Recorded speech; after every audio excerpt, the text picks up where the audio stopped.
नमस्कार, मी पंजाब डक. आज आहे 4 तर 4 तारखेपर्यंत राज्यात पावसाचं वातावरण राहणार आहे आणि 5 एप्रिलपासून राज्यातला पावसाचा जोर ओसरणार आहे. हवामान कोरडं होणार आहे 5 तारखेपासून हे लक्षायचं.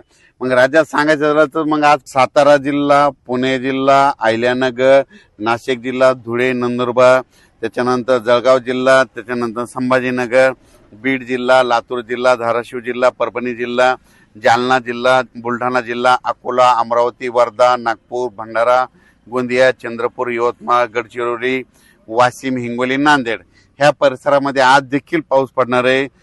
दुपारी 3:30च्या नंतर पाऊस पडणार आहे, म्हणून हा अंदाज लक्षात यायचा. मग सांगायचं झालं तर आज मी जे सांगितले त्या जिल्ह्यात पाऊस असणार आहे. अहिल्यानगरकडे देखील आज बऱ्याच भागामध्ये गारपीट होणार आहे. पुणे देखील आज खूप पाऊस पडणार आहे, म्हणून पुणेकरांना देखील अंदाज लक्षात यायचा. पण पुणेकरांना सांगू इच्छितो की उद्यापासून पुण्याचा पाऊस कमी होणार आहे, म्हणून हे देखील पुणेकरांना लक्षात यायचं. आणि राज्यात मग उद्याच्याला कुठं पाऊस पडणार आहे तर राज्यातल्या उद्या तुम्हाला सांगू, उद्या 4 एप्रिल 2026 उद्या मात्र आता आम्ही योगायोगाने इकडे चाळीसगावकडे आहेत म्हणून धुळे जिल्ह्याकडे आहेत म्हणून सांगतो. धुळे जिल्हा, चाळीसगाव तालुका, संभाजीनगर, त्याच्यानंतर जालना जिल्हा, परभणी जिल्हा, नांदेड जिल्हा, हिंगोली जिल्हा, बुलढाणा जिल्हा, अकोला जिल्हा, वर्धा, नागपूर, भंडारा, गोंदिया